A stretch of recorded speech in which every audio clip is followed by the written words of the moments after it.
Mi nombre es Ivonne y hoy les voy a hablar sobre el derecho penal, sobre el capítulo de la teoría del delincuente.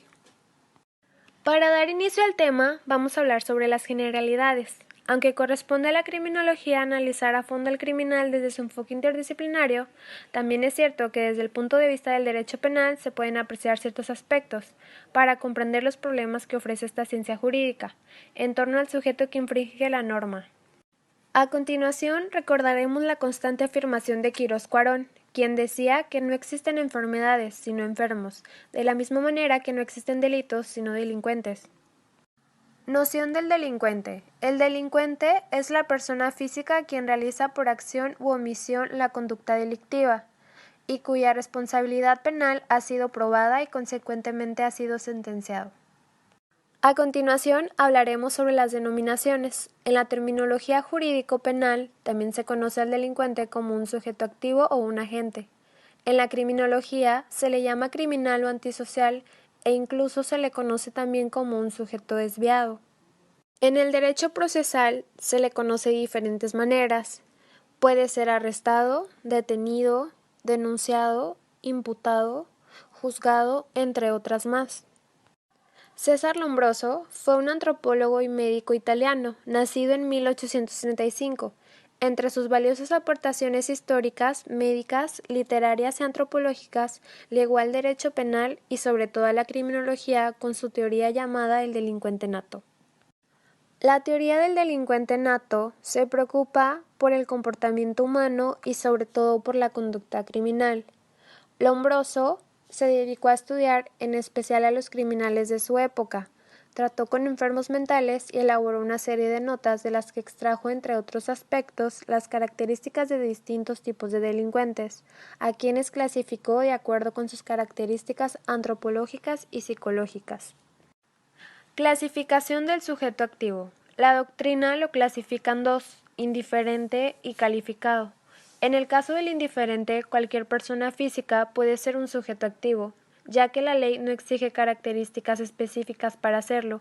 Un ejemplo de ello sería el homicidio, las lesiones y el robo. En el caso del calificado, la norma exige ciertas cualidades para poder ser un sujeto activo. En este caso, un ejemplo sería el homicidio en razón del parentesco o relación, el infanticidio, algunos tipos de abortos y delitos cometidos por servidores públicos.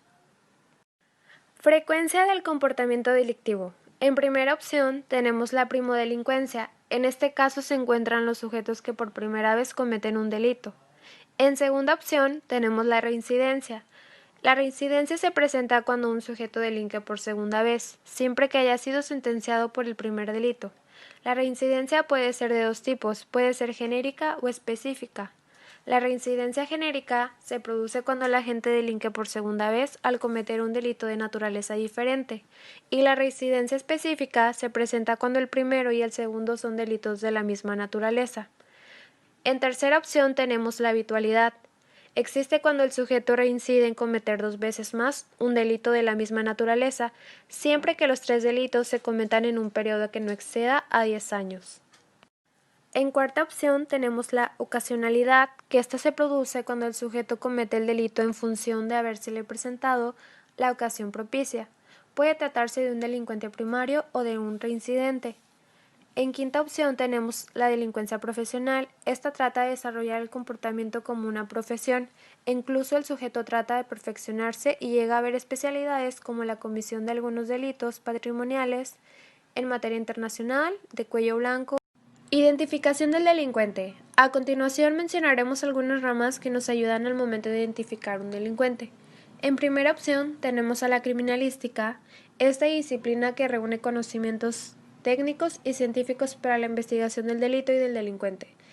Esta rama resulta sumamente útil en el derecho penal, pues disipa los cuestionamientos formulados. En segunda opción tenemos a la dactiloscopía, que mediante el examen de las impresiones dactilares se puede identificar a un sujeto. Cabe aclarar que no existen huellas digitales idénticas, pues todas son diferentes, por tanto se trata de un sistema muy eficaz. En tercera opción tenemos a la antropometría, que esta consiste en una serie de medidas y características del cuerpo humano que sirven para distinguir a las personas y lograr su identificación. En cuarta opción tenemos al retrato hablado, que es la técnica por medio del cual un sujeto aporta los datos, rasgos o características del delincuente, mientras que un dibujante especializado en esta rama realiza la descripción gráfica conforme a la información aportada. En quinta opción tenemos a la química y biología forense, que mediante el análisis de sangre, semen, cabello, ropa y diversas sustancias orgánicas e inorgánicas se puede identificar a un sujeto. Por último, tenemos el concurso de personas. Aquí encontramos el delito plurisubjetivo, que es aquel en el que la propia norma exige la concurrencia o la participación de dos o más sujetos, por ejemplo, el adulterio, el incesto y la delincuencia organizada. Tenemos el encubrimiento, que es el auxilio posterior que se brinda al delincuente. Se pueden presentar de las tres situaciones siguientes. Puede ser encubrimiento de otro delito, encubrimiento como delito autónomo o por comisión de un delito distinto al convenido. Tenemos la asociación delictuosa, conocida también como banda. Se integra por un grupo de 3 o más personas que se organizan con el propósito de delinquir. También tenemos a la pandilla, que es la reunión habitual, ocasional o transitoria de 3 o más personas que, sin estar organizadas con el propósito de cometer delitos, cometen en común alguno. También tenemos a la muchedumbre delincuente, que es la reunión de individuos en forma desorganizada y transitoria, que en ciertas condiciones cometen algún delito, incluso puede ser una sola vez. Por último, tenemos a la delincuencia organizada, que es cuando 3 o más personas